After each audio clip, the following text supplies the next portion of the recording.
All the time, I run into people who say, Kaylin, I am trying so hard to manifest something in my life and it is just not showing up. What the heck am I doing wrong? They say, I'm doing everything. I'm vision boarding, I'm setting intentions, I'm gratitude journaling, I'm getting clear about what I'm asking for. Why is it not showing up? Now, if you guys know anything about me, I firmly believe that if you ask for something and it's in alignment with your highest good, it will eventually show up. No prayer goes unanswered. But sometimes we ask for stuff, we try to manifest something in our life, and it just nothing happens. We just sit there and wait, and it's just like, is anything changing? Is anything shifting? And there's a couple big reasons why. When I drill down with people about like what are you trying to create in your life, what are you trying to bring forth, there's usually a couple really big, clear reasons why it's not showing up for them. And so I thought it would be useful to just share a couple of those insights with you, so that way the next time you try to manifest something, bring it into your world, it will arrive with ease and clarity, and you'll just feel like you're stepping into the divine flow of life.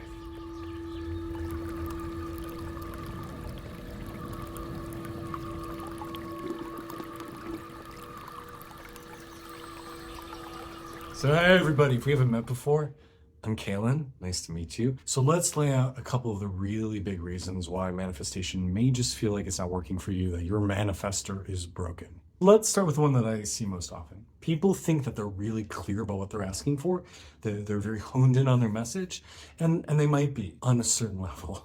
But there are many levels to our mind. I like to think of it as like an inner boardroom inside. We've got many different parts with many different opinions. You've seen the Pixar film Inside Out. I think that's a really nice example of it. We've got this little committee inside trying to direct things, and sometimes they're pulling in different ways. And so this is one of the first things that I'll notice, is you've got one very loud member of this committee who is intent on moving in a certain direction. I want my life to go this way. I want to attract this thing. I want to develop this kind of relationship. And your conscious mind is like, yeah, I want this. Let's do it. But then you've got 3 or 4 or a dozen other committee members who are saying, whoa, not so fast. I'm not so sure I want this. I'm not so sure I'll feel safe if I get this. I don't know, man. And so then it ends up becoming like this tug of war. You've got parts of you moving in one direction, maybe 60%, maybe the majority. But then you still got 40, 30, 20, even 10% pulling you in opposite way. And so you're sending out a message of conflict. You're sending out a message to the universe saying, I want this, but I don't want it. I'd like it, but I'm scared of it. Maybe it'd be good, but maybe it'd be bad. And so this is really, I think, the first step in really trying to fix your manifestor machine inside, is getting consensus. So really sitting down with yourself, meditating, talking it through with somebody you trust, whether it's a therapist or a coach or guide, an intuitive, somebody, a parent, a friend, I don't care who, but somebody who you feel like, they get me. They get me, they understand me, they can hold me accountable and say, I hear some resistance, I hear some reluctance, I hear that maybe there's something else going on. So that's step one. You gotta get clear about what it is that you actually want, and are you fully in agreement with it? I can't tell you the number of people I work with who will be like, yeah, I want to settle down, I want a real relationship. But at the same time, they're going out to the club every night, they're getting frisky, they're getting some business going on, they're making some stupid choices, and those things aren't always lining up. I remember years ago, I was on a dating site, and there was this one guy who in his profile was just like, all I want is a partner. All I want is just settle down and have a serious monogamous relationship. Literally every picture was of him in a thong showing his butt to the camera. It's like, oh, you're sending mixed messages. You say you want one thing, but you're sending out different kind of vibes. And no judgment about this, right? Because we've all been there. I know I've been there. I know there have been plenty of times in my life where I thought I wanted something, but there were parts of me who actually wanted to go in a different direction, and I didn't realize the internal conflict. We all have it, so I'm not judging. Because I've been in that exact same place and frequently still am. Okay, but let's move on to the second reason that you might be struggling to manifest. And this is a hard one for a lot of people, but before we come into this life, we have a plan. There are certain big things that we choose to incarnate to experience, certain relationships we need to have, certain things we need to achieve, certain lessons we need to go through. And this is part of your soul's development plan. And if you came here to do certain things, and these are non-negotiables for your soul contract, or if you skip over those things or avoid those things, when you get to your life review at the end, your guides are not going to be very pleased. They're going to have some things to say about this. You wasted some precious time that you're supposed to be focusing on. So if you try to manifest things that will divert you from your soul path, that will take you away from why you came here in the first place, the universe is usually not going to let you do this. And it can feel immensely frustrating. You're like, God, I want this. Please bring this to me. Why is this so hard? And the universe is like, sorry, kid, not happening. And the stronger your soul commitments are, the more the universe is going to push back. If you chose to have a life where you're just here to have fun and explore and ooh, it's a party, you're going to have a lot more leeway.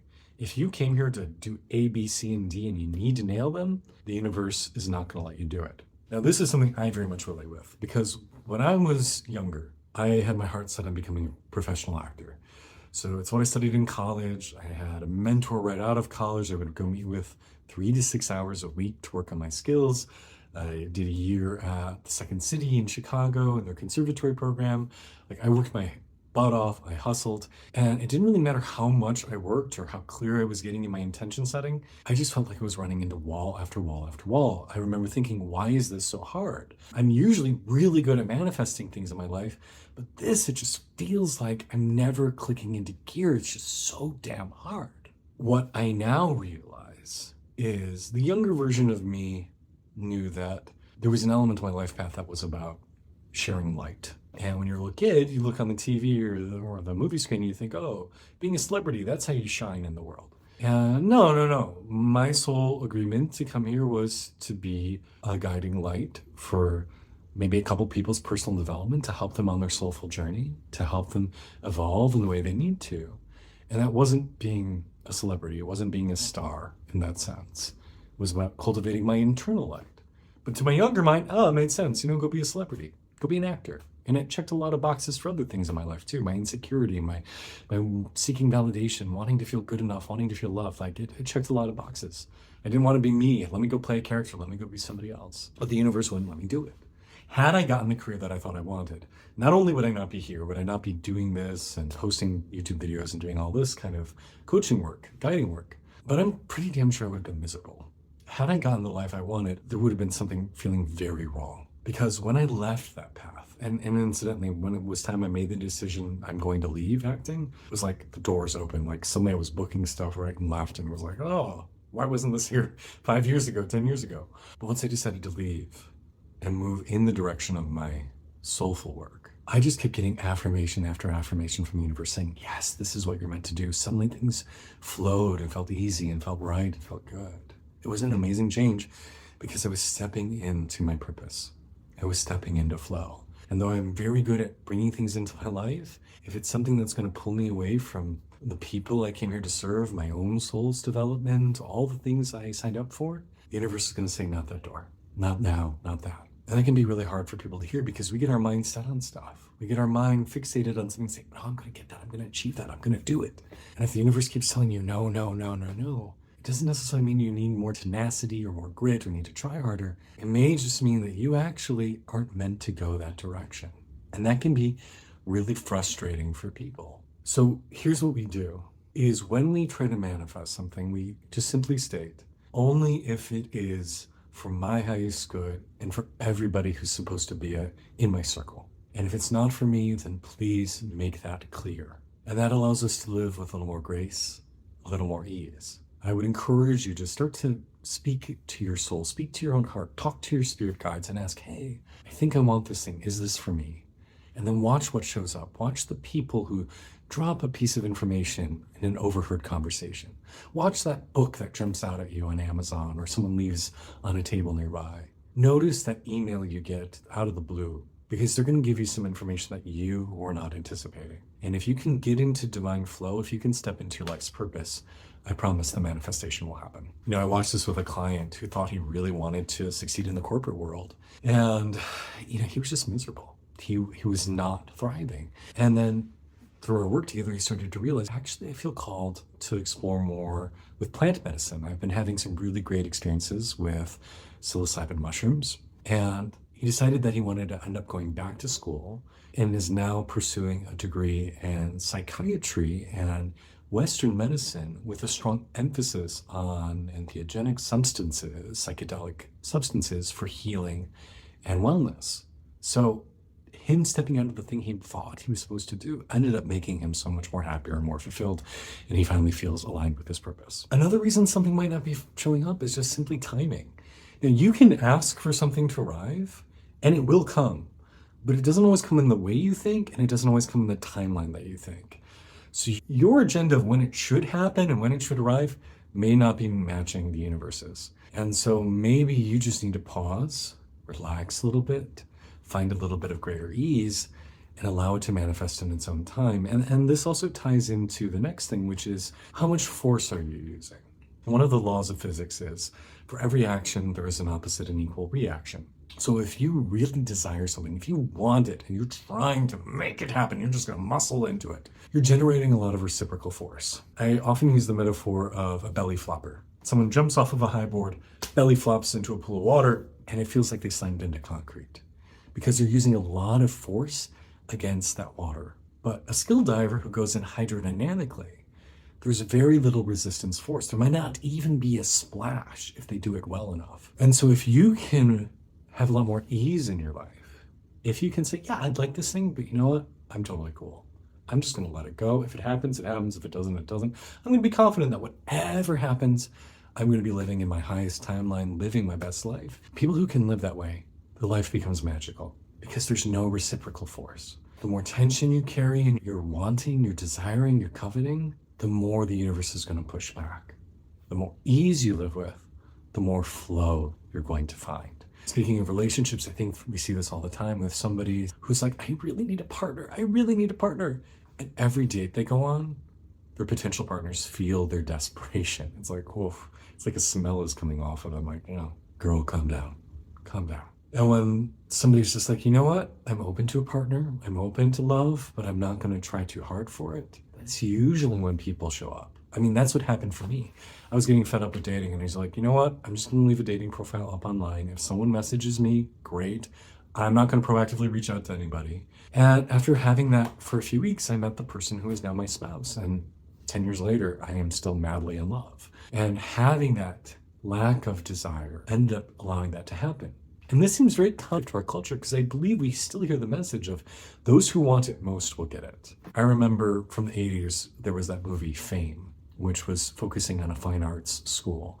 And one of the teachers would say to the students, you've got to want it. You've got to want it. When I was a theater major in college, that feeling was still very prevalent of like those who want it most will win. And I don't see that being the case. Those who are most surrendered, those who are most chill, and don't take themselves too seriously, that approach life with play, with ease, with laughter, they're usually the ones who win. So can you just chill out a little bit? That's my next suggestion. Now this next one's a hard one for people, and that's recognizing that the thing you asked for might already be in your life and you just have not recognized it. That person that you've been trying to manifest, maybe they're there, but they just don't look the way you suppose. Or maybe that job opportunity showed up, but it's completely different than you had in mind, and so you reject it out of hand. I remember once hearing this spirit guide saying that people will ask for an angel to show up in their life, and the angel does show up, but it looks like a purple spotted dragon. And the person looks at it and is like, what the heck are you? Go away. And then the angel's like, okay, bye. They missed their miracle because it just simply didn't look the way that they supposed. How often has the thing we've been trying to manifest actually shown up and we've ignored it? We walked right by it. I feel like I've seen this in my own lifetime where I'm so fixated on it looking a certain way that I just become blinded. Because here's the truth about manifestation. You will get what you want, but very seldom does it show up how you anticipated. Usually it shows up in a way that you never expected. And we have to be open to it. Going back to the idea of relationships, how often have we seen somebody who like their perfect partner is right there, but they've been friend zoned? It's like, oh, no, they're not my type. They're just a good friend. Well, maybe they could be your type if you just opened your heart to them. If you just began to see them as something beautiful on the inside. Maybe they didn't look the way you thought. Maybe they weren't the height you wanted or the build you wanted or the hair color, but maybe they had everything else. And because you're so focused on a type, you're prejudiced against them. So how can you take that step back and recognize that there are miracles in your life right now, right where you are, and you're not seeing them? Because the truth is, and I really do firmly believe this, every single one of us has miracles happening every day. we're so fixated on what's in here or what's in here or what's in the future or what's way in the past that we don't notice it. So how can you slow down, pause, and become aware of the blessings already around you? And this is just one of the many reasons why I encourage everybody I work with, and for myself, to meditate every single day, to start getting that clarity, to start coming back to the present, to calm down, to become more aware of what's happening within you. I also think it just bears mentioning that there is a little bit of a danger with actively manifesting. And this is why in my own personal life, manifestation is a spiritual tool that I almost make analogous to like cayenne pepper. It's a nice spice in very small quantities. And it's important, right? Cayenne pepper makes us healthy. It helps improve our immune system. But I don't want bowls of it. I want a little sprinkling every so often. I see a lot of people constantly trying to manifest. And if you have a very strong will and you have a lot of clarity, you can wrangle a lot of things into your life. But is it to your benefit? Because the universe is already bringing to you everything that you need to thrive. If you just let go, all the lessons, all the blessings, all the miracles are going to flow towards you. Now, if you're wanting a specific outcome and you're like, but I really want this one thing, it's okay on occasion to employ a little bit of will, to put a little effort in that direction, but you don't want to live that way. You don't want to spend every day just focusing on manifesting something when all the good stuff is already coming to you. And for those who have really strong wills and can pull things out of the ether and into reality, they can manifest more problems than they do solutions. They can bring in more heartache than they bring joy, more suffering than freedom, because you know less well what you need than the universe does. God, consciousness, the universe, whatever you want to call it. Your higher self knows what you require and is already bringing it to you. So anything you from your limited, egoistic, smaller self tries to pull in will by necessity be less effective. And so if you're trying to manipulate constantly, you're pulling in lower quality vibrations than what is already coming in if you just let go and float with life. Now, yes, there are times where maybe I want to guide the flow a little bit or say, you know what, today I want red instead of blue. That's fine. You can use will. Desire can be an important thing to guide you towards what you need to explore in life. But I don't want to encourage you to live in that state. And especially for those of you who have strong wills, you can manifest a nightmare for yourself.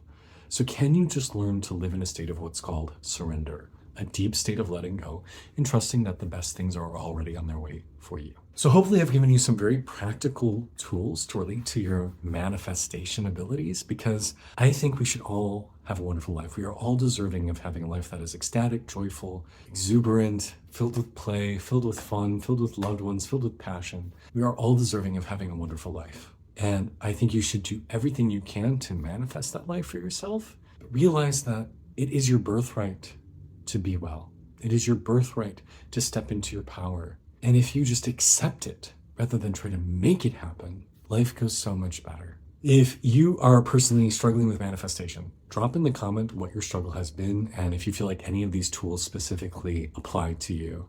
I would love to hear, what are you discovering on your journey to live more comfortably, more consciously, more in a greater state of flow with life? And if you found benefit in this, please do me a favor, hit the like button, go ahead and subscribe, turn notifications on. I've been restarting my YouTube channel lately, so I'm starting at zero from going down from 300,000 followers. So, getting a little traction would be very much appreciated if you're so called. And if you ever want to work more directly, ecstaticself.com is my website. I also host in-person retreats and I do live meditations here on YouTube. Thank you so much for your love and support. I hope to see you sometime soon.